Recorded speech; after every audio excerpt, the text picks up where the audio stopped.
Jack.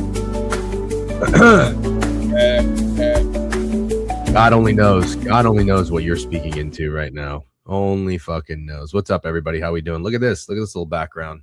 What do you think of that? Oh, is that from your mom? Yeah, my mom and my stepdad said, "Hey, what do you know about that?" Little fucking parents, dude. Little fucking part-time little Florida studio in this bitch. You know what I mean? Let me see if I can. Yeah, it looks good. Looks good. We got some fucking markers. We got a whiteboard. But I'll call all kinds of stuff for Hangman. Yep. Appreciate the subs going out right now, by the way. Scott Beasy, Dave Martinez, Jimmy Buckets. Thanks, guys. A 70 stream streak from Jimmy Buckets. That might be the record. Might be the record. Jimmy Buckets. Holy shit. Yep. Everyone in the chat glaze Jimmy Buckets right now. Chat, I have a DGen Auto Tail. What game should I pick? Fuck, you know what? I just realized I'm going to need tissues. I am struggling, guys. I'm struggling, but like I said, we're going to push through. We're going to power through. We're going to do a Friday board review. Maybe not a full 2 hours today.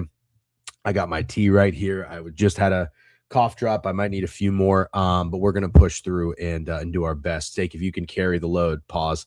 That would be great. But nice Prophet X hat. Oh, I still have to come down and get my Prophet X merch. Hey, show us that coffee. Show us that coffee. So yep. That's a good looking coffee. That's an adult coffee right there. Milk, cold brew, and the nice man lady at Starbucks wrote "Good morning" with a smiley face on it.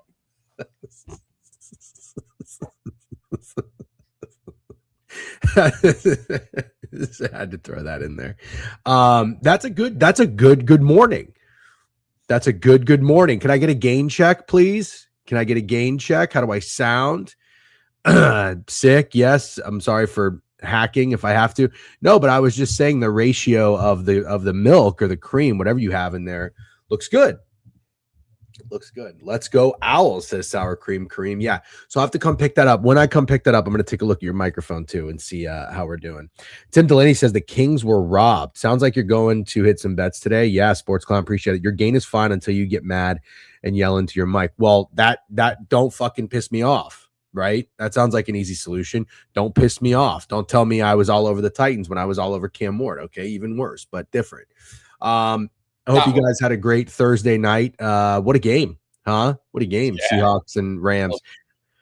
I took some Tylenol PM at about 9:30, so I didn't make it up for the second half, but I could not believe what I woke up to. I didn't catch up to all the highlights. Obviously, you're not going to want to hear too much of my opinion, and I know Alan Dims is just ready to fucking smack his keyboard for a guy talking about a game that he didn't watch all of, but I got to tip, news, bro. Got good news. I watched every fucking snap.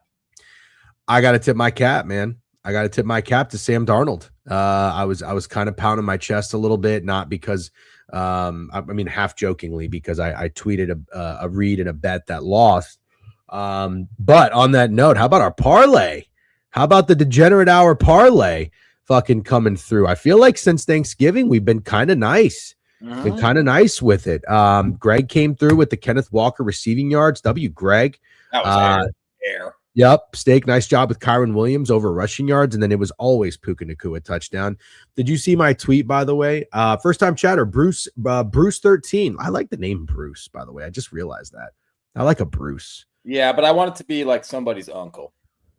Yeah, but like a Bruce sounds like a guy who like wears nice suits, had like it has some type of authority at work and can also like double as like someone who can fix a refrigerator. Yeah, I was thinking Bruce plays linebacker and has a neck roll or whatever it's called. I was also thinking even better. You can't name a kid Bruce. Yeah, but that's the thing. If you name your kid Bruce, like your kid is automatically like a baby Gronk in a way. Like I get what you're saying. It might actually play. You're right. It might be a cool last name. I like. I'm gonna talk to my wife about this. I gotta see where she stands with Bruce. I like Bruce. Bruce just climbed up my power rankings. Hopefully Bruce is a cool dude. We don't even know. He just came in here with a new follow. Adam's got picks. Colin Tone, Finding Nemo reference. Bruce is the shark dude. Oh yeah, the fucking shark. I gotta watch Finding Nemo again. I don't remember it. Incredible movie.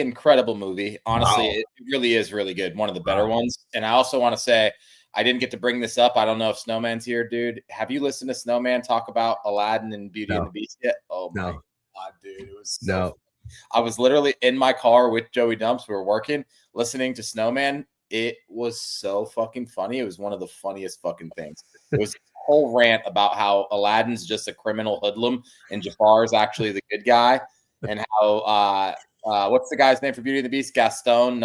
He wasn't the bad guy. Gaston. Dude, such amazing fucking dude. It was so good. I'm begging him to clip it. I feel like I should be his fucking manager. I can't get the guy to clip one of the funniest things he's ever said, but it's fucking hilarious. Yeah, you have your hands full. How about you be the manager of this fucking stream and worry about those clips? Don't worry, I'm not. I did try to introduce him to DJ Low though. Yeah, well, W Snowman, he's great, and I did reach out to Snowman to see if he wanted to join us on Prop Talk Sunday. And bang, there we go. It works. Oh, nice, Snowman, good job. All right, I can't wait. Yeah, Snowman's a good dude and good streamer, good sports bettor. We're big Snowman guys over here. Make sure you follow him. By the way, another sub just came in. Logan Carlson, 16 months, Hype Train level 2 on a Friday. We love that. Yep. And shout out Profit X for the merch. I'm gonna have to pick mine up soon, like I said. And if you do sign up to Profit X, do we have our sign up links available in the stream? We should pop those in here at some point. If anybody wants to sign up, I am in Florida for an extended period of time. So if anybody's in Florida for the holidays, I should make a tweet about that because a lot of people don't know. People used to ask me, hey, DJ, do you have any sign up code for Hard Rock? Nobody, I don't think anyone has a sign up code for Hard Rock because why would they pay any promoters or content people because they're the only game in town. But now if you are in Florida, you can use Profit X and 98% of the time, maybe 99, you'll have a better line. Correct. Yep. That is correct. Good job. Good morning, Cam. Good morning, Cam is money. Hope everybody had a great Thursday night. As I mentioned, good game, fun game. There were probably 3 times in the first half stake that I opened up Profit X and went to go to my account and I almost hammered the Rams live. And what's funny about that is if you saw the spread before kickoff, I believe the Rams were +1.5. So I went to go do this, and every time I did it, the Rams were a short favorite to win. And I just kept telling myself, I said, you know what? We got a big weekend coming up. We got games today. We have playoff this weekend. I'm going to be unloading. I already lost the fucking Rams to score first. We hit our parlay. I'm going to wait. I'm just going to wait. But I told myself, I said, I know what's going to happen, Steak. I know what's going to happen. I'm going to wake up in the middle of the night, take a piss. I'm going to check my phone, and I'm going to see the Rams won this game convincingly, and I'm going to say, damn it, fucking, why am I so soft in my old age? That would have been a winner. And I couldn't believe when I saw the result to that game that the Seahawks pulled it out 38-37. Turns out Sam Darnold can beat the Rams, and he can perform and play well in big games. So I would like for you to just give me your take.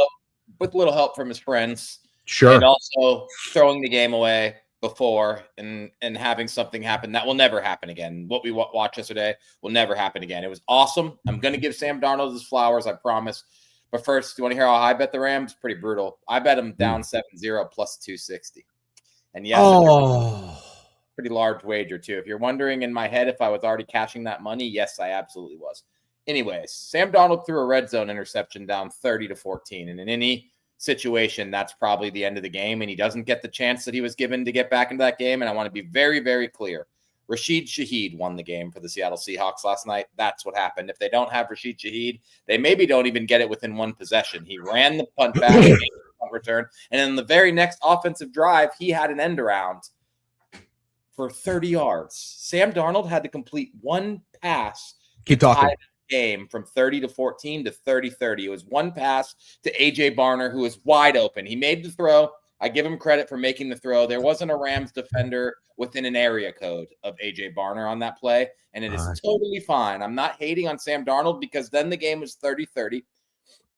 Not to mention, actually, before I get to 30-30, the luckiest you'll ever get. You literally throw a backwards pass that is reviewed, called a fumble, and there's proof that for some reason Zach Charbonnet's stupid ass picks up the ball, so they have a clear recovery, so it's 30-30. You have no business getting that 2-point conversion. There were things that happened. There were things that happened that will never happen again. And Crizzo, I couldn't agree more. Even the pass to a wide-open A.J. Barner wasn't perfect. You needed fucking Mevis or whatever that Rams kicker is to miss that field goal. You needed a million things to happen, and it was a Christmas miracle. Happy for Sam Darnold. If you came out of this game thinking, Haha, see, I told you Sam Darnold could play in December. I don't think you watch the game. I don't think you know ball. Seattle Seahawks are awesome. Their fans are awesome. Really cool football team. But Sam Darnold threw that game away. And then he had a bunch of things that will never happen again happen to get him back into it. And then, yes, he made plays. And yes, he threw the 2-point conversion, which I don't know what the Rams were doing. After they went up 30-14, I just don't know what the Rams are doing. Honestly, I don't know what the Rams are doing in the beginning of that game. I thought the 4th down play call to Kyron Williams was uncreative and awful. It's fine. Puka was still awesome, 225 yards. I don't think the Rams come out of that thinking like, wow, we're freaking out, we're worried, but might have blown a chance at having the number 1 overall seed. It could get weird. Niners have a chance at winning this division and getting a 1 seed. Seahawks have a chance. I think the Niners and Seahawks play again. But either way, Puka's awesome. Awesome game. Really fun to watch. It was one of those games where normally when you're tired as shit and a game goes to overtime, you're like, fuck, man, I'm so tired. I just want to go to sleep. This one was like, oh, yeah, I'll take more of this game, inject it into my fucking veins. It was an awesome football game. Well, glad you said that, because I did indeed start this by sounding like a guy who didn't watch the game. And as I told you, I didn't watch the second half of the game. So I'm glad that you covered that, those details in the context. I kept seeing on Twitter the play of the ball hitting someone on the helmet. Correct. And then being recovered. Yep. And that was a play. I still couldn't even figure out what the fuck was happening in a tweet. And I saw probably 2 or 3 of them. And I was like, man, this just seems like a game you had to be there for.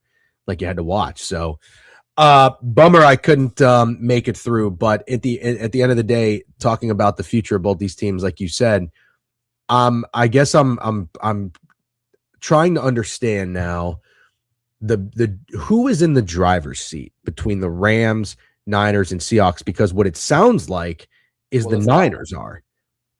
What I heard is if the Seahawks beat the Rams, the Niners have to win out to get the 1 seed. And I guess that makes sense because the Niners would have to beat the Seahawks for the second time. The Niners are not in the driver's seat. That would be the wrong term to use. The Seattle Seahawks are in the driver's seat. They're minus 135 to win this division.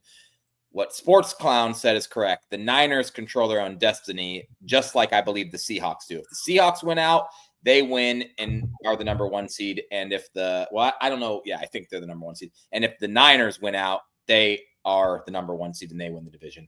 I think the Rams are the team that need help. And obviously it's more help because they need the Seahawks or Niners. Obviously one of those teams loses to each other. They need that team to then lose another game to someone else. And it has to be the team that loses the Niners-Seahawks game. Does that make sense? Yeah. So basically, if the Seahawks lose to the Panthers next week, but is that next week? Yeah. Is it worse than the Panthers loss, Colin Tone? Yeah, Panthers loss was bad. I guess I would be so excited right now about the San Francisco 49ers. I just like this team. If they had Fred Warner and Bosa and a couple of guys. I don't think defense holds out for the run. I really don't. Well, in a weird way, I mean, these are like a hodgepodge of characters back there. And I remember watching them play against the Falcons, and I'm like, oof. I had the Niners in that game. I think it was my best bet, and I wanted to take the Falcons live after their first drive because I'm like, there's no way this group of characters hold up. They're second and third stringers. But I think that the timing of which they were thrown into the season, and now they're getting more and more experience. I think that's a good thing, as long as those guys stay healthy. But I think they can be okay if the offense starts rolling. Like they're going to be a team that has to score 4 touchdowns a game, but they can do that. If Pearsall is healthy, Kittle's healthy, CMC's healthy, and even if fucking Mac Jones is back there, I think they can do that. So I think if you've got Kyle Shanahan Coach of the Year tickets, you're probably live. And if you have Niners futures, you have to be feeling really good about yourself. I can't believe the Rams fucking blew that game. I can't believe you were to tell me before I went to bed, hey, the Seahawks are going to be winning this game. Or I'm sorry, the Rams are going to be up at any point in this game 30-14. I'm not exaggerating. I would have made the Rams the biggest bet of my life of the season last night. Like I probably would have thrown 10 units, 10 actual units for me, not what these fucking morons on Twitter keep saying are 10 fucking units. $1,000 for me, I would have put on there. Biggest bet of the season for sure. And I would have woke up and I'm not a punch a hole in the wall kind of guy. I actually hate when people do that, but I probably would have kicked something, piece of furniture or something like that. Why? What's funny about that? Do you want to hear a kind of funny story? It's not funny. Did you punch a hole in the wall? When I was younger. God. Well, that doesn't surprise me. You were kind of a shithead when I met you. Yeah. So I lived in the apartment complex, about the one in downtown Orlando. Yeah. And there was this thumping sound on my master bedroom wall, like just every day, all night. I would bang on the wall. I would try to knock on the neighbor's door. They would never answer. Never answer. And dude, there's just one night, obviously we would work till like 4 or 5 in the morning and I just couldn't sleep. And I was like, I had enough. So I punched a hole through the wall. I was like 21, by the way, for anyone asking me, like a kid. So no one judged me too much. I would not do that now. And then I called security and I was like, dude, I'm going to fucking kill my next door neighbors. I'm just telling you right now. You have to go up here right now and knock on the next door neighbor's walls. I had never seen them. And it was like this weird ass middle-aged couple that you would never expect lived there. They apparently weren't home very often and they just couldn't understand what was making the noise. And he was like, dude, like, you're scaring me. I'm going to be honest. Like, you could come inside and check what's on the wall. He's like, I don't even know what you're talking about. And they had like this giant surround sound system speaker. And I'll be honest, if you listen to what it sounded like in their apartment versus what it sounded like on my wall, it was night and day, like crazy difference. But yeah, that was my only experience with punching a hole in a wall. Okay. All right. Not bad. I thought that story could have taken a really dark turn, but it didn't. No, it didn't. Yeah. Having, what's I've always thought of like a website for reviews, like a Yelp or whatever for restaurants, but for neighbors, because dude, I mean, obviously I work in real estate, help people move in. Like, you're throwing the dice. It's a gamble. No matter you're moving in a building where you have people to the left, the right, across the street from you, but also if you have a house, you have a house. I did the suburb life a couple years ago. We moved to Orlando for a year, and for the most part, our neighbors were fine. But the people that live next to us, they hired a trainer to come work out with them, and at 6:45 in the morning, they're slamming a medicine ball in their driveway. Yeah, and that's what we would wake up to. Insane. That's honestly insane. And I'm like, I can't believe. They're like, oh, we started it after COVID when we couldn't go to gym, blah, blah, blah. Do you guys mind? I'm like, well, I'm up anyway. My wife does, she could. But anyways, yeah, having like shitty neighbors sucks. I have literal worst neighbors right now. Yeah. You've had a bad stretch of neighbors, but I feel like reviews, like if you found like a great house, but it's like, hey, your neighbor to the left and right are absolute fucking psychopaths. Like, I'm out. I'll take a shittier house in a different place to avoid the neighbors. Bonnie Blue 69 said, DGen Steak need one thought, Western Michigan. Yes, Western Michigan. There's the thought. It's Western Michigan. There's the thought, Bonnie Blue. I've given my lesbian neighbors and 1/8 of some gas before, though. That's very nice of you. Shoot them up. Real quick. What is your? We'll shoot them up. What is your reasoning for laying -158 on Western Michigan money line against Kennesaw State? I just like him. I didn't feel like doing -3, so I laid the money line. I had a really nice day in the NBA. I had a little bit of extra money in the account. I like Western Michigan, so sure. Yeah, I don't need a full on description or explanation of a bowl game, but I just was curious if there was like any coaching or portal or anything like that thought process into fading Western Michigan. No, I'm not fading Western Michigan. I'm betting Western Michigan. I'm sorry, betting on Western Michigan. No, nothing like that. Do you think that by the time kicks off, we'll see 75 other people on Twitter on Western Michigan? Is this going to be the fucking 11 a.m. Twitter POD whore? No idea, but now they're -165 and they're -3.5. So they're CLV, cash that shit. Yeah, I already won. I don't care. By the way, sorry, Steak and I for the longest time have always been guys who, if the line is under 2 or under 3 for a favorite, we lay the juice on the money line. I hope that if you had the Seahawks -1.5 yesterday, you have now learned that loss will sit with you for a very long time. And I don't know if you're going to be more or less profitable. I'm not here to give you that fucking lecture, but that sucks. Like, if you had the feeling of what you must have felt last night if you had Seahawks -1.5. Yep. What's up, Donnie Bonaducci? Donnie, why don't you come into Twitch and YouTube? You're always in here. Come on a platform we monetize on. You watch an ad, make us a nickel. We love that shit. You know it.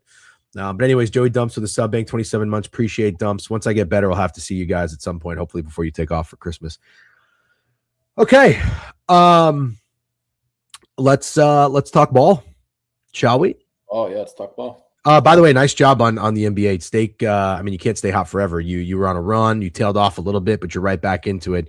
Big day yesterday at NBA. Looking forward to starting to tell you and press some buttons. And if I was feeling a little bit, if I was even feeling like fucking 60% last night, I would have done some R betting to I got to watch the screens, watch the numbers. I mean, I'm just kidding, but also not really. Would have been in the R betting, but I'm going to ease back into it as soon as I start feeling a little bit better. I'm down bad. But anyways, let's do it. This guy's a little late. Caleb Davis said it's sad that you are hearing about Joel Klatt in 2025. Give me a fucking break.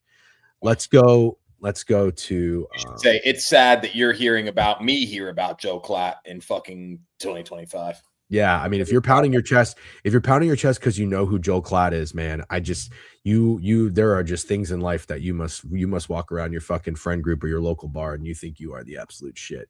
Remember when we worked in Orlando, and remember that term? I'll never forget it. Somebody said downtown Orlando is full of $30,000 millionaires. That's I think if you're a college football fan and you're like, I know who Joel Klatt is, that's how you're acting. You're getting bottle service with when you probably have no business doing so. Yeah, I remember the dudes, and this is so crazy that like multiple dudes would do this, but remember their tab would decline and they would just get fucking angry. Like, I got $50,000 in my bank. I don't care if you have $50,000. I need 300 of it. Can you exactly access to 300 of it?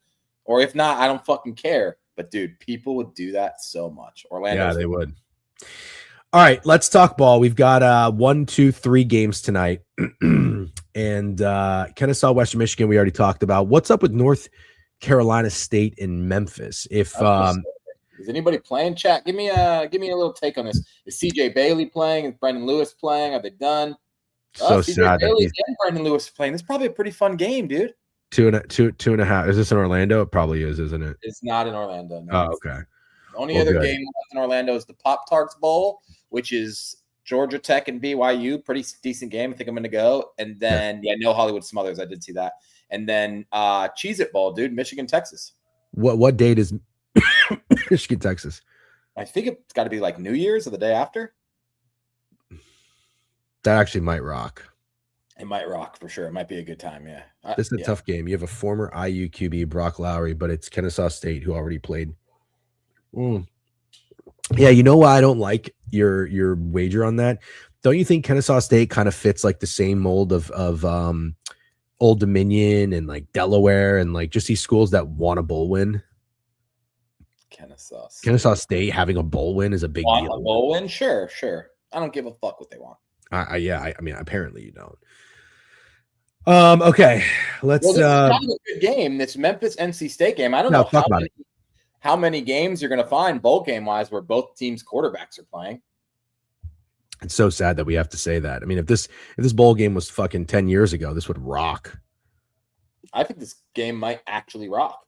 Well, yeah, because everybody's playing, so that's great. All right, so what do we think? Here's the splits if anybody cares.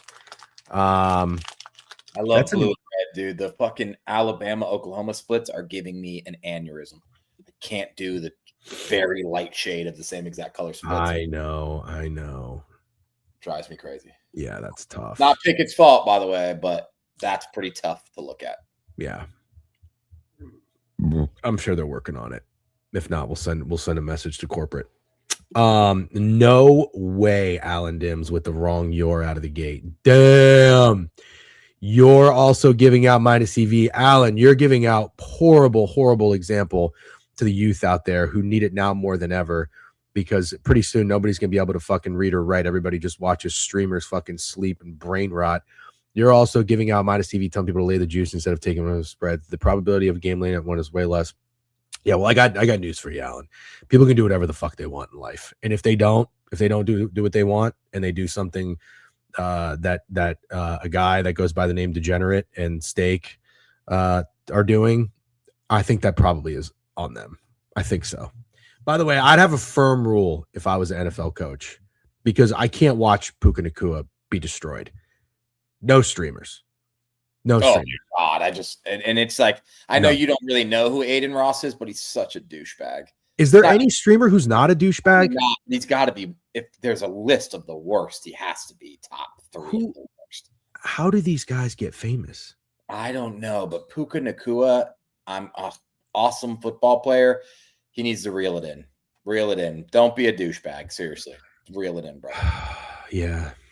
I'm gonna make a tweet and see if I can create some awareness. Like, hey, maybe some coach in a small school will see it, and that's how it'll start. That's the seed planting. I'm with you, Ben P. But after making that post, which I deleted, by the way, I realized that some Jewish people are offended, and I'm just going to leave it alone. Yeah. Okay. Yeah. Kids love these motherfuckers. Yeah, I don't get it. So bogus having him do that TD dance. As a Jew, I don't people are offended by that. Oh, that's what you were talking about. Hold on. I want to see what Snowman said. Thank you, Jonesy. Eat shit, Alan Dims. Love that. I fully disagree. Bowl games are way more incentivized to go for 2 for the win and have 1-point wins.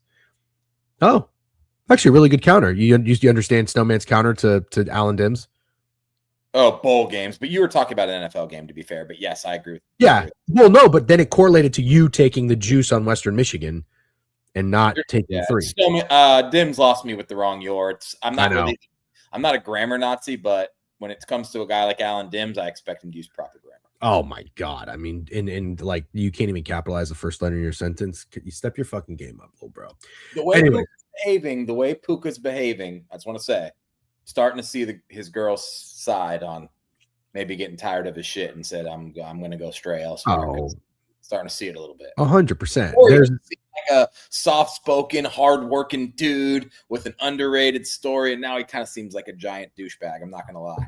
No, he seems like a giant douchebag, and it's unfortunate. There were a little bit of hints when you heard him talk, like, "Ooh, this guy might be dumb as a box of rocks," and if he's just around the wrong people, it's only going to lead to some pretty bad things. But it's not too late. It's not too late. I love this guy. I love this fucking guy. I really do. On a football field, he's just absolutely. Did you see the awards market that I tweeted? I did see that. But it's probably a really bad sign for you that he outplayed JSN by that much, and those are still the odds because JSN didn't have a catch in the first half. He did have a good second half, but Puka outshined him badly in that game last night. No, I don't think you can't make Puka good. I was talking to Sura on Owner's Box yesterday. He said JSN was minus 500. You can't go from minus 500 to the underdog in one game. Yeah, okay. Fine. That's huge. I wasn't aware that he was minus 500, to be completely honest. Yeah, Puka loves Vegas. Does he really? I guess that's not that surprising. Nope, not surprising. Oh, that's so fucking weird, too. Yeah, God, what's up with all these and then there's another one in the CFL or something that assaulted a fan, is that another one? Or yeah. I don't know if that was old, but I saw it. He smacked the fan in the face. Yeah. Jesus. That's too bad. Taylor went from minus 300 to 8-1. Yeah, that's crazy. But I feel like something like that did happen because when we were chatting with Cam, yeah, whatever. I don't think Cam. I'm gonna call bullshit on that. I don't think that ever happened. I think Jonathan Taylor probably went like to 2-1. The bad boy of Mormonism. Oh my God, that's great. Yep, you fucks told me about it. People who ask hedge advice. I don't hate Cam. I know. Hate it. There's no good advice to give, man. It's like literally my friend texted me, should I start Harold Fannin or Dallas Goedert last week? I'm in the fucking fantasy football playoffs. I'm like, Harold Fannin. I would probably go with Harold Fannin. Of course, Dallas Goedert goes off. It's like, how the fuck can I predict Dallas Goedert is going to go off? He doesn't have a touchdown in 5 weeks. But of course, and my friend was like mad. It's like, dude. Yeah, no, I don't do that. Don't do that anymore. I don't like when people ask me in the DMs and they're like, DJ, what would you do for this parlay? And it's like 4 legs hit and it's the 5th one. I'm like, don't even ask me, not to sound like a dick, but I don't put that on me because that's what you do. You take a little blame off of yourself when you do that. And can I also say what it's even more annoying about this specific friend? He asked me if he should start Dart or Josh Allen. I said, absolutely Josh Allen, who went off. And then he said Fannin or Goddard. And then he talked shit to me about the Fannin or Goddard thing and didn't mention that I gave him the perfectly correct advice on Allen versus Dart. Yeah, that's what people do. That's Insane, what people do. Bro. This guy probably has a burner account on Twitter. It wasn't Dumps, was it? No. Dumps isn't asking for my advice. We're both in the semis in our league. Yeah. For what it's worth, when I say cash out or let it ride, I will be honest. I just do it to, I'm usually, I would say, I don't know if there's ever been a time I've actually cashed out. I just like to see people go nuts, if that makes sense. Like, if you were to accuse me of engagement farming, those tweets, like, do you remember when I had the Mets to win the World Series? And it was like, I think I put $100 on them, like 20-1 or something. And then the cash out got up to like 400. I think I posted it like multiple times if I should cash out or let it ride. Like, those were just fun to see what people had to say about it, but I never did it. I just lost the money. It is fun. It is fun when you see a cash out button. You should have seen how high my Rams cash out button looked last night. You should have pressed that shit, dumbass. You know what they say? What? Hindsight's 2020. Yeah, I know. I'm fucking with you, obviously. Under 56.5 for this Memphis NC State game. That'll be my play.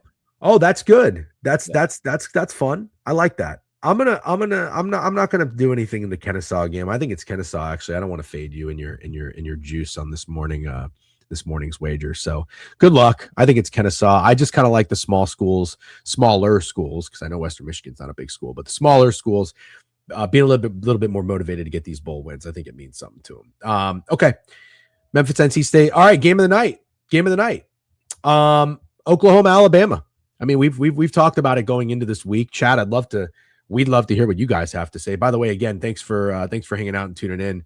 You guys have been awesome leading up into these football playoffs and to end the year. The engagement's been great. The attendance has been awesome. The chat, we have 100+ unique chatters in Twitch, which is great. YouTube has been fucking vibing. Look, Scotty Crippen, can we fade Bam out of spite? Yeah, I have a question about that. Even if you're on Twitter, remember, you're on Twitter, you're watching for free, ad-free. We are not monetizing.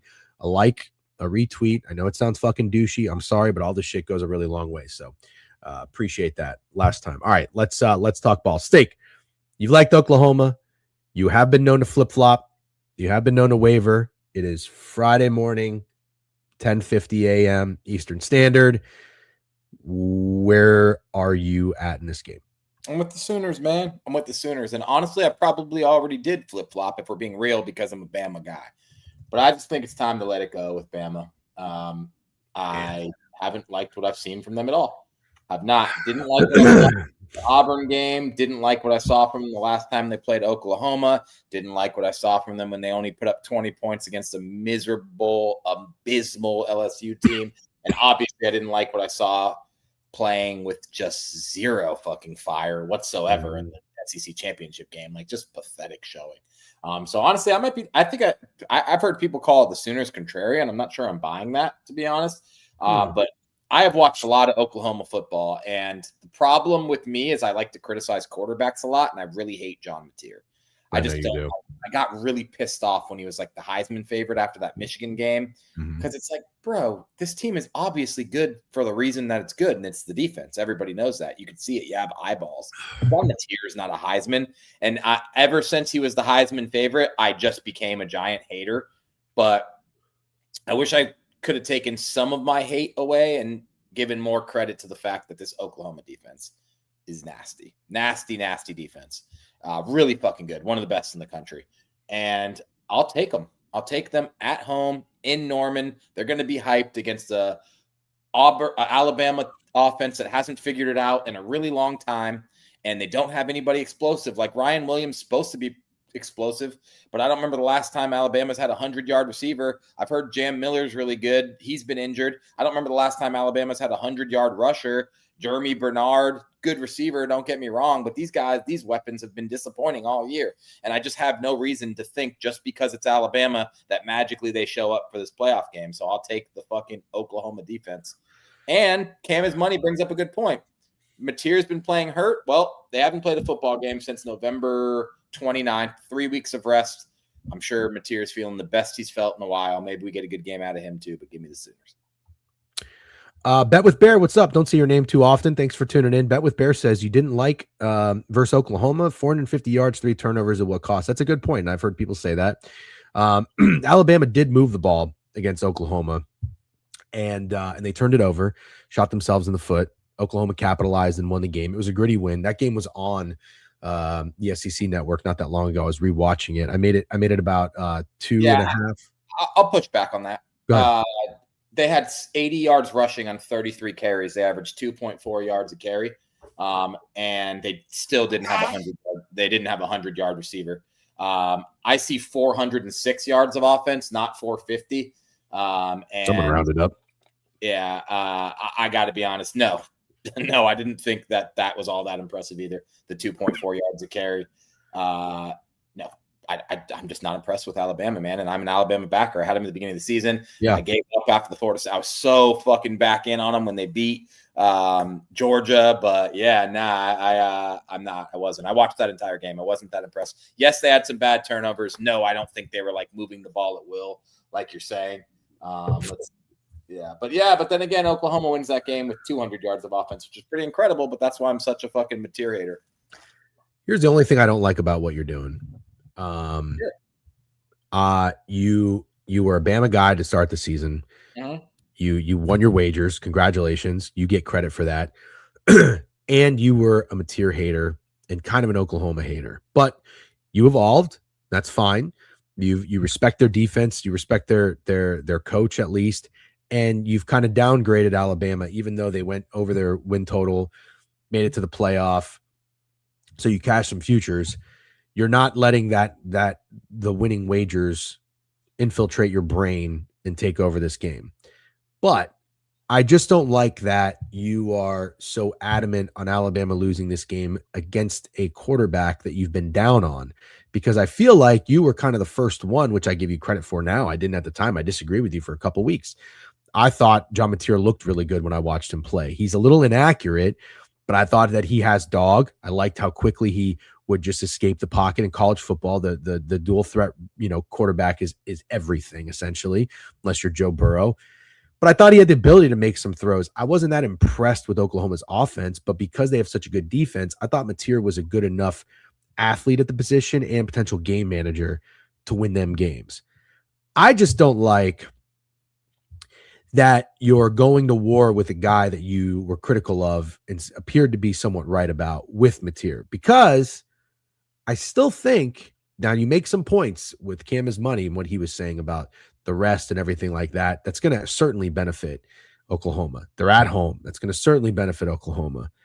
It's windy. It's windy. That's going to benefit Oklahoma. Sure. Yeah. I don't know, man. I think if I'm not betting Alabama. I'm going to tell you what I'm doing in a second, but I know it's not Nick Saban, it's Kalen DeBoer, but Alabama has to have a chip on their shoulder. Look at the Colin Tone and Snowman comments. That's interesting. Under reminds me of last night. Yeah. No, I think Alabama and Ty Simpson are going to find success. I do. Really? And I think if Jam Miller's back, I think he's going to find success. I think Alabama's going to score. Yep. Interesting. I think Alabama's going to score, but Oklahoma probably will as well. I don't think Alabama's defense is all that great. I like the under, but I know that it's square. I saw Dave Martinez say the under is so sharp it might be square. I think it's just square. I don't care. I like Oklahoma in the under. I'm going to straight up listen to my football brain today and say that Oklahoma wins this game and it goes under 40 points. Yeah, you had a contrarian go over last night, so now it could be the day where the square under comes into play. I don't care too much about all that, but I think where I'm at with this game is this. I have clearly sort of, with my takes and my defense of Notre Dame as a Notre Dame fan, I kind of became the guy on Twitter that was an Alabama hater, a Notre Dame defender. I was very, I don't know. At the end of the day, I'm not that upset that Notre Dame didn't make it in the playoff. I more so just wish Alabama didn't.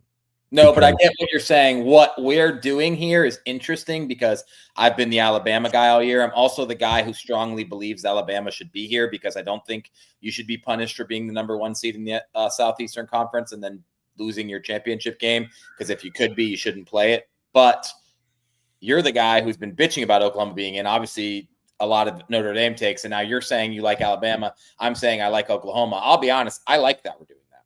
I don't think it matters. I don't think that's how you gamble. So I'm totally fine. Like I said, I'm not flip-flopping again. I'm very firmly set with Oklahoma. Yeah, no, that's fine. Maybe they don't. What success are you talking about? Just thinking Bama scores just because? No, I don't think Bama scores just because. I just told you I think they're pissed off. I haven't been the biggest Alabama hater throughout the entire season. I actually like Ty Simpson and how he rebounded after that Florida State loss. And also, as we pointed out, they did find some success with 400 yards of offense against this Oklahoma defense. So, Alan Dim, why don't you stay in that fucking locker today? Hey, good take, though. Somebody should have said that. I'm actually upset I didn't say that. more than anything. Fair enough. But let me just say this. Alabama getting their shit kicked in against that Georgia team, I think had a lot to do with the Georgia defense and Kirby Smart, the coach and the team, and also having already lost. That motivation, I think, helped them and made Alabama look worse than they really are. As good as Oklahoma's defense is, I just think you're going to get a little bit better of a showing from Alabama. I think you aren't right, but weird things happen. But I think the Oklahoma defense is better than the Georgia defense. They're at home in fucking wackier weather, not in a dome, and I don't see how that happens. But like I said, I didn't see how Seahawks came back and won that game yesterday, or it had 75 points. So weird things happen in sports all the time. I don't know how Alabama has success personally. So here's my question. As an Alabama hater, essentially, as somebody who has stirred up the hornet's nest of Alabama fans who are happy and that this team is in the playoffs and think they should be in the playoffs over Notre Dame, over Texas, whoever, over BYU, I'm going to be on Alabama hate watch. Yeah. The question, hold on. Okay. The question is, because I don't think Oklahoma is all that good, I think their defense is great. I don't necessarily think their offense is all that good, and I think there's a chance Alabama can win this game. I don't know if I want to start my hate watch tonight. I think I want to start it the next game. Now, what if Alabama gets their fucking nuts kicked in? What if they do stink? What if there is no next game? Then I missed out on a hate watch opportunity. So I'm kind of in this pickle because in my heart of hearts, I think Alabama, if I start my hate watch tonight, I think Alabama makes me look like an idiot. That's what I think. Yeah. Now, from a business standpoint of, you're in the content game, of course, you go out there, you do it regardless, because it's like when fucking Beef tweets, you're a dumb fucking idiot moron if you're on the other side of this. Either you're going to be right and you're going to get people fucking stroking your nuts, or you're going to get people that come back and just say, you're a fucking idiot. So from a content standpoint, I should do this regardless, but I don't necessarily always think like that, despite what Cornfields and Allen and the fucking haters say. I want to be precise. I want to start my hate watch at the right time. And I am a little nervous that Oklahoma makes me look like a fool tonight. And I want to wait for Indiana. But I'm going to be really upset if I don't get an opportunity to hate watch Alabama. So for that reason, I am almost thinking I do start it tonight. What do you think? I think it's tough. It's tough. It is tough. Like, on one side, I see that you genuinely think Alabama wins. So telling you to start your hate watch sounds stupid. But then there's a part of me that thinks you're soft and not making any sense for not starting your hate watch here. Because, like, if Alabama wins this game in Norman, Oklahoma, you were already wrong. Even if they went to Indiana and lost, it was already wrong. If Alabama wins a playoff game in Norman, Oklahoma, they deserve to be here, probably. So the hate watch, I think, would probably have to start tonight. Yeah. I'm gonna ask Twitter what they think. I'm curious. Maybe I'll just clip this question and see what people say. I am genuinely curious what people think. I think the majority of people probably say what you say, but there are two sides to it. You're right, because then you hate watch against Indiana and Indiana kicks their shit in, and then it's like, well, at least we won a playoff game. So, Auto Gelato, I think both of these things are 100%. They're both true. Yeah, 100%. He's on the spectrum and he's a marketing genius. Yeah, and again, we say this as Beef fans, but I think Beef, he's got like some brilliance and smart to him and how he plays the game, but he's also a complete fucking moron. Run a poll here. Run a poll here. Oh yeah. 130. Switch. Poll. All right. I can definitely say that winning at Oklahoma in a playoff game is impressive, Finji, for sure. That would be impressive. Tonight, for a team that people say doesn't deserve to be here, no one was saying Oklahoma didn't deserve to be here. So, yeah, I think that's fair to say. All right, I'm starting a poll. Yeah, Cam, I'm with you on that. Can't hate watch a 3-loss team round 2. I'm with you there. I'm with you. You're right. Yeah, Cam's a good voice. We have great voices of reasons around here. I mean, for the most part, the OGs know who they are, but I feel like Cam's pretty usually more on than he's off. I wish Phil Zutley was in here. I still miss having Phil's in here chopping my ass every time I see him. Around. He's been around. He's popping up. Yeah. My dog got neutered yesterday, by the way, and he just goes to sit down and he's just confused at why his balls aren't there. It's tough. Yeah, he looks fucking confused. He's got this giant ass cone on. Yeah, see, this is the problem. In your heart, you believe in Alabama. I think Alabama can win this game. But it's not a lot. It's not an overwhelming margin. Like if I was to give you a percentage, it's like 53% to 47% Alabama. Did you name the dog 9? That is hilarious. Very funny, Cam. OU center is out. Oh, 14-3, saying 15-3 tonight versus OU. We're a minute. I'm not downplaying Oklahoma as a team. I think they have one of the best defenses in the country. I am downplaying John Mateer as a good quarterback. Unfortunately, I don't think I'll ever stop doing that. That's fine. All right, Steak. I'm kind of struggling. I'm kind of hurting. Should we talk about Saturday's games? Oh, absolutely, for sure. Okay. All right, let's do that. Like I said, can you please carry the load? I'm going to take a piss because I just scarfed down some fucking tea and it's going right through me. Noon. Miami at Texas A&M. 3.5. Let's see what Prophet X has on this. 3.5. Oh, minus 114. Damn. Oh, Western Michigan 65-yard touchdown. Crazy. No way. Yep, just happened. Get it right. Get it tight. Oh, remember Bubba Sparks? Of course, Bubba Sparks is the fucking man. Ugly. That was the Bubba Sparks jam. Yeah. DGen free bot snipe in Discord. There's a bot running around right now. Well, somebody else fucking handle it. Do we not have enough mods in Discord? Is that what the issue is?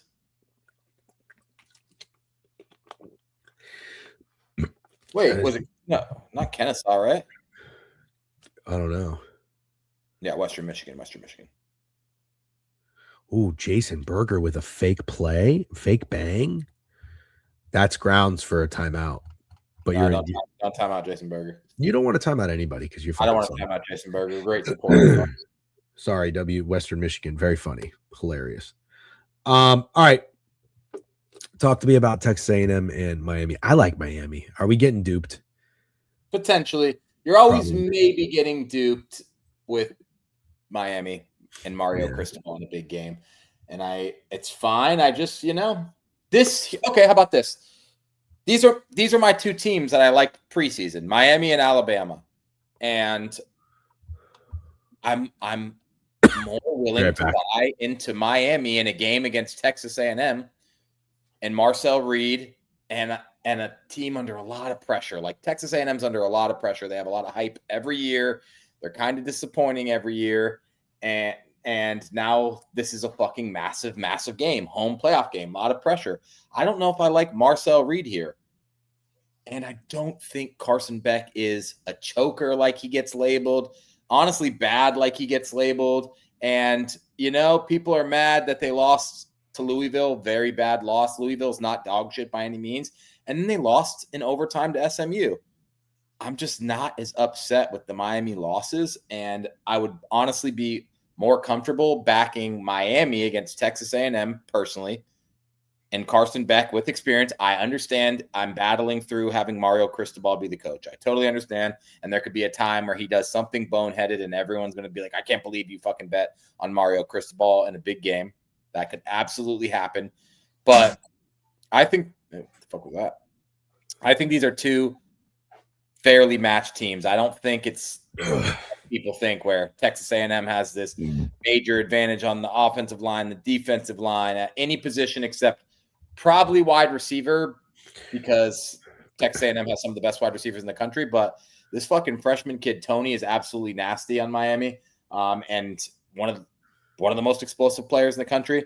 And yeah, I like Miami. So while I am not comfortable rolling with my preseason pick of Alabama, I am comfortable rolling with my preseason pick of Miami here against Texas A&M and Marcel Reed. Okay.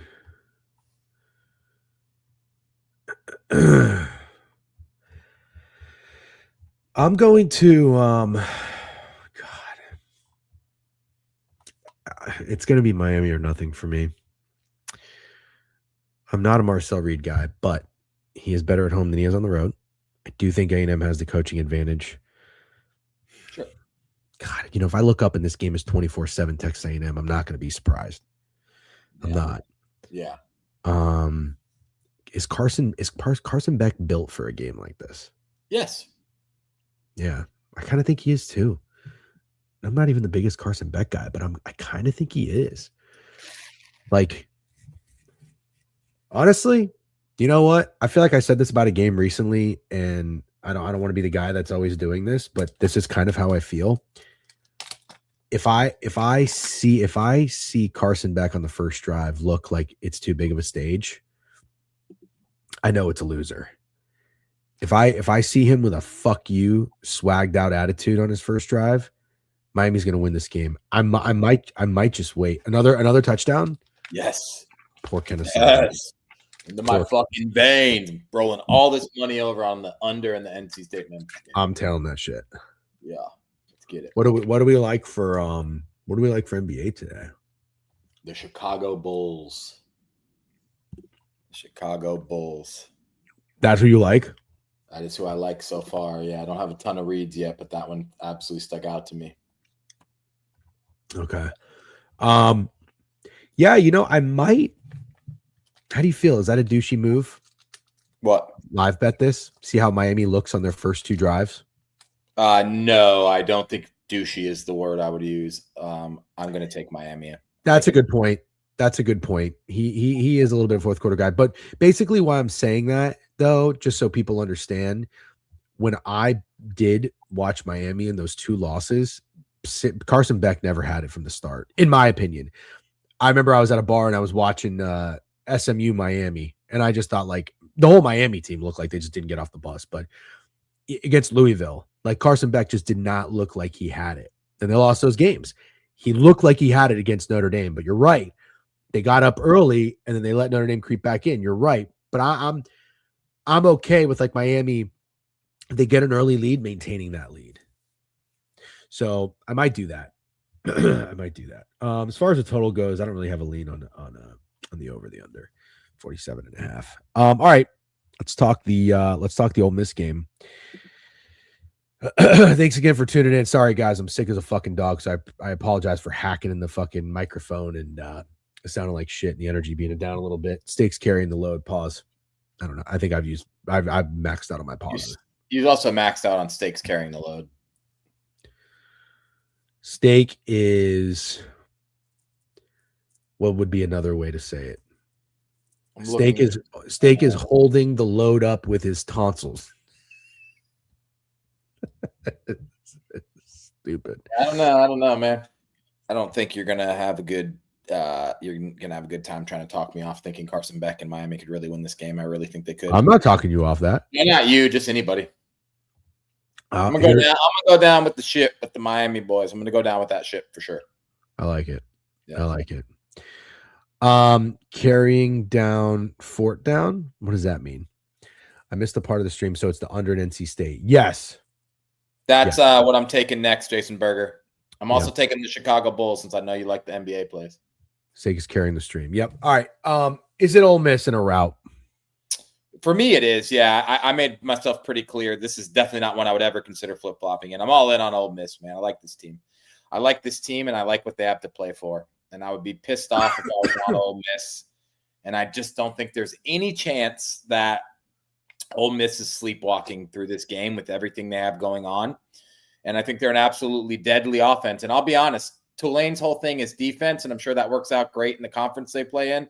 Do I think that their defense has enough to slow down this amazing offense as Ole Miss? No, not at all. I don't. And like I said, I think they're angry. I don't think it's a sleepwalk game. Playoff game in Oxford, Mississippi. Never been, but it just sounds like a really good time against a school from Louisiana. Pretty sure they border each other. It just sounds like a really good time, man. And everybody's saying like, oh, they lost Lane Kiffin. And I understand Lane Kiffin's a fucking offensive genius or whatever you want to call him. It sucks. They got to retain a guy they really like in Pete Golding, and they have what they need. And I could argue that the distractions are much more for Tulane, who has John Sumrall, who is my head coach now. Apparently, looks coked out of his mind, if we're being completely honest, posting that he's got the dual fucking Tulane and Florida hat on. He made like a sizable donation to some Tulane charity, and gave some speech about how he hopes they win national championships, which is like when the girl breaks up with you and she says, like, you're going to find somebody so much better than me, and they're going to treat you so much better than me. You deserve the world. I just can't give it to you. That's kind of like what I felt like John Summerall was doing. So give me the fucking Tulane team to be undermotivated and not a little sleepy in this game. I think Ole Miss jumps fucking on them quick. 21-0 first quarter. Not surprised at all if that happens. So I think I'm going to disagree with you again on this. And I like Ole Miss. That's a death wish. I like them a lot. Yeah, don't bet Tulane, brother. No, I don't know that I'm going to bet Tulane, but if I were to bet it as of right now, I think I would take the points with Tulane. When Lane left, the thing I told myself was I want to buy the dip, bad news, whatever you want to call it, on this Ole Miss team coming together and playing well and potentially making a deep run. I don't think they lose this game, but I think it's going to be close. You know what I'm starting to think? I'm starting to think back to when Ole Miss whooped that ass 45-10, and I remembered something. So I'm looking at it now to validate this. That was a really, really bad spot for Tulane. That was the week after the revenge game against Darian Mensah. They beat Duke 34-27.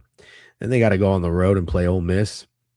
They didn't give a fuck about that game. I mean, they gave a fuck about that game, but that was a huge game to get up for right after Duke. After that, they won the next three at Tulsa, ECU, Army. So they responded pretty well. I think that I can see a world where Tulane keeps this within the number. Really interesting when I look at this box score. I don't know that I've ever seen a team down 23-3 at halftime and lose the game. They essentially lost the game 45-3. They scored a touchdown with 3 minutes left. Mm-hmm. The backup quarterback.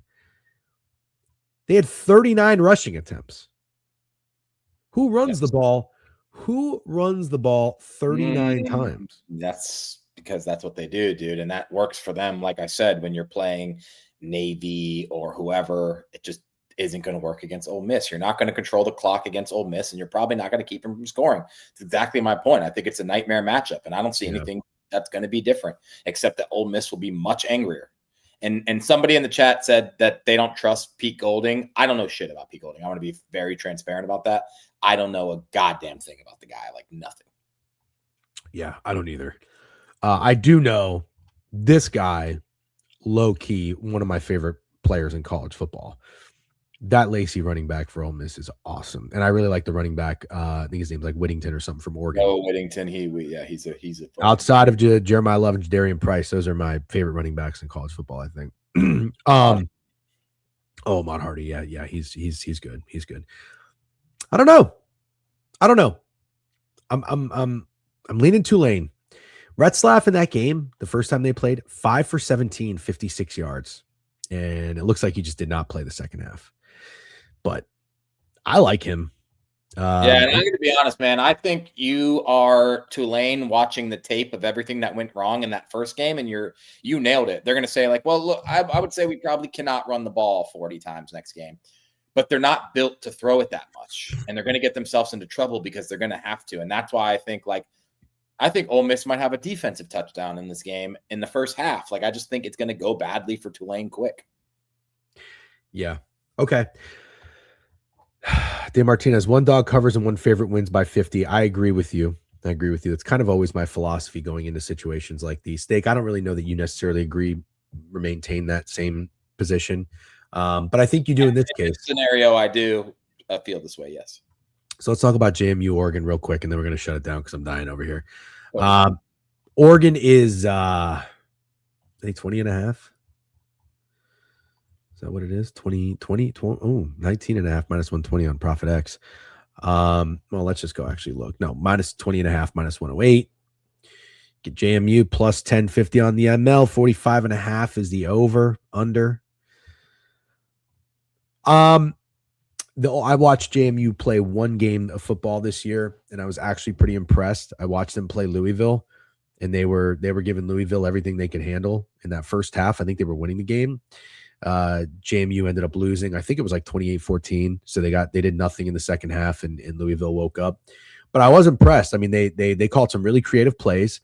They were playing fast. They had some guys. They had some dudes. They were playing hard. They're kind of fun. They're fun. I have not watched them outside of that. So their social media team has been awesome. Like, I don't know if you guys are following on Twitter. They've been hilarious. So they're already winning that game. But if there's a team and a coach you don't want to fuck with online, it's Dan Lanning in Oregon, right? So they're going to come in here. Are they just going to get throttled, or is JMU going to be the big dog that barks a little bit? What do you think? I like JMU. Cam, are you here? Because I have a few questions. I've heard Decorian Moore, I think that's how you say his name, is back. Oh, yeah. Not only that, Evan Stewart's going to play for the first time this season. Both absolute like home run hitters, fucking ballers. If I was JMU, I'd be more scared of Moore than Evan Stewart playing for the first time this year and making a massive impact. I'm looking at receiving props on FanDuel just for the fuck of it. I don't see either of their names. I assume they're both questionable. I'm not an Oregon hater, but I don't think they're as explosive as offense pass. Even with those guys being back in the lineup, I just don't really think they're going to score that much. I think they're going to win. I don't think they're ever going to be in any type of position to lose this game. I don't think it's going to be tied in the fourth quarter or anything, but why can't it be 27-14? Why can't this game be 27-14? Why can't this game be 24-10? Is that crazy? Yeah. Really? You don't think Oregon's going to drop fucking 42 points at home? I absolutely do not think Oregon is going to drop 42 points at home. I don't think so. No. I think Oregon has the team that could play this game sleepy and conservative and just get out of there with the win. They're not trying to fucking prove anything against James Madison. And they got two of their best offensive weapons practicing again, getting them healthy for a Texas Tech game that should be honestly cinema. Oregon, Texas Tech sounds like a good time on a neutral field. I'm excited to watch that. But yeah, no, I don't think it's going to be 42-10 or anything like that. I think it's going to be 24-10.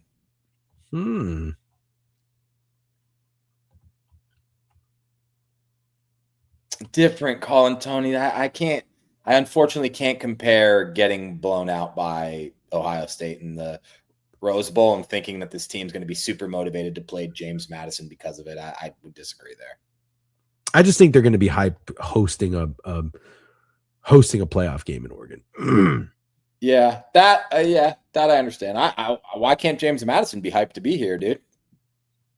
No, they're going to be hyped too. The thing is like that my football brain is now kicking in, and I watched that Washington State game, and I just don't know that James Madison's any good. That's really the real issue here, is because like people are saying, yeah, Oregon's team total is 34.5. I would take the under on that. I would take both teams' team total under, maybe. That's just take the game under. Yeah. Yeah, I like the under is what I'm getting at. Alan Dims just fucking fell out of his chair on that one.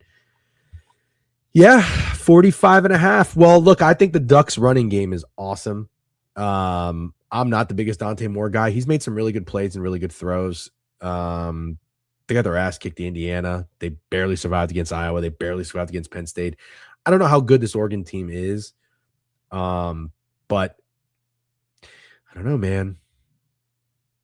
I'm kind of with you on leaning James Madison. Like, one of these teams has to make it fun, and I'm more confident in James Madison making it fun than I am Tulane. Yeah, but McKiffin, I agree with you, but that's kind of more plays into what kind of game it's going to be for Oregon. I think it's going to be like, I don't think it's going to be 70-yard touchdown passes. I think it's going to be fucking 6 yards at a time for Noah Whittington, and I think they'll dominate time of possession and the clock and win really easily. I just don't know that they're going to cover this big number. Yeah.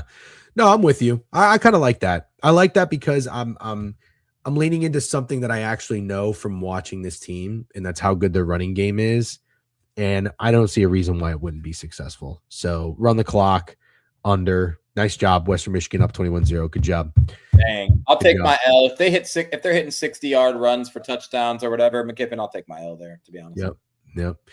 All right, good start to the day. All right, Steak. Anything else today that caught your eye that we should talk about with the lads? Chicago Bulls. Yep. And then Saturday NFL last thing, and then we'll wrap it up. Well, that's actually a very smart thing to do before we go. Where are you at with the Command? I mean, we did review the board yesterday with Greg, so we don't have to go in depth with it, but Commanders, Eagles, total 44.5. What do you think? So it's moved to 7 since we spoke about it yesterday. Does that mean Lane Johnson or Landon Dickerson has been ruled in? Could be. I don't think they have. No, Lane Johnson's ruled out. So is Jalen Carter, but I do see Landon Dickerson's off the injury report. That's a weird line move considering that news. Eddie Goldman out for I don't care about that. Laramie Tunsil out for the Commanders. No, I don't like much, man. I think I still like the under. Okay. I'll tell you, I confidently like the Green Bay Packers in this next one. You do? Yeah. Ballsy. Yeah, I'm gonna take them.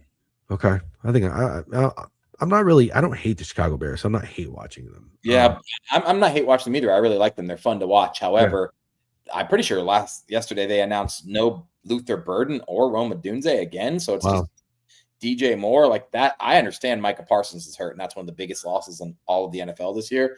But I don't know. I don't know how you confidently want to take the Bears without any of their pass catchers. Yeah. Got Bears at +2, and do I take Green Bay +1? Well, I mean, you saw what happened yesterday. you get that's up to you. That's one of those things. I wouldn't. Yeah, I wouldn't either, but you're asking idiots. Yeah, you're asking idiots. Don't forget that. All right, dude. Anything else? No. Did good. Excuse me. Okay. Remember, if you do sign up for ProfitX, use Stakes promo code Stake, 20% deposit match. Thank you guys for hanging out and tuning in. Appreciate you. Definitely an off day tomorrow. Enjoy the games. We'll see you Sunday morning for Prop Talk, 9 a.m. And good luck on all your wagers. Enjoy the college football playoff. Apple cider vinegar, dog. Go get some apple cider vinegar. I'm serious. Yep. Apple cider vinegar. And again, you are welcome. And the fans scream from the rafters. Thank you. Have a great weekend, everybody.